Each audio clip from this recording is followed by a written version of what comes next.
សួស្តីបាទឥឡូវនេះយើងសូមជួបគ្លីបមួយដែលមានការភ័យផុតជាខ្លាំង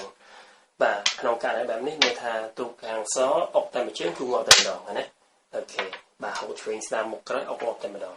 អញ្ចឹងប៉ុន្តែដៃចៃដល់នេះបាទមិនមែនជាវេនរបស់ខាងសបែរទៅជាវេនខា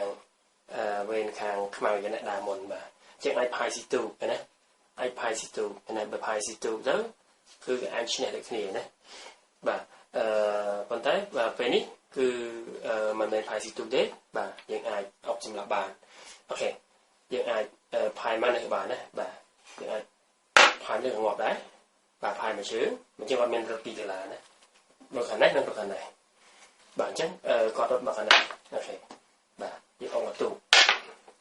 បាទអុកឆាវណាបាទអុកឆាវអញ្ចឹងថាមុខគោលទៅមុខគោលណាមិនអាចមកបានទេបាទអញ្ចឹងគាត់ទៅស៊ីអូខេស៊ីយើងវាយមកគោលទៀតបាទងាប់តែម្ដងណាទៅមក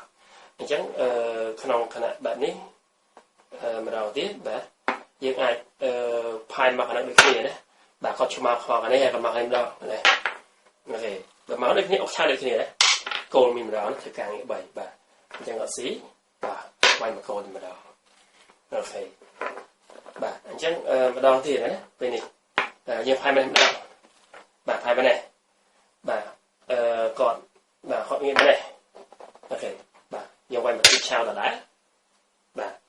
ស៊ីបាទយើងវាយមកគោលគាត់ដូចគ្នាអូខេបាទអញ្ចឹងម្ដងទៀតណាបាទម្ដងទៀតយើងផាយម្ដងបាទខត់ជប់រត់មកអានេះហើយជប់រត់មកអានេះហើយណាអូខេបាទយើងរត់មកអានេះក៏បានក៏អុកស៊ីផាយដែរបាទអូខេអញ្ចឹងក៏ខំរត់មកអានេះ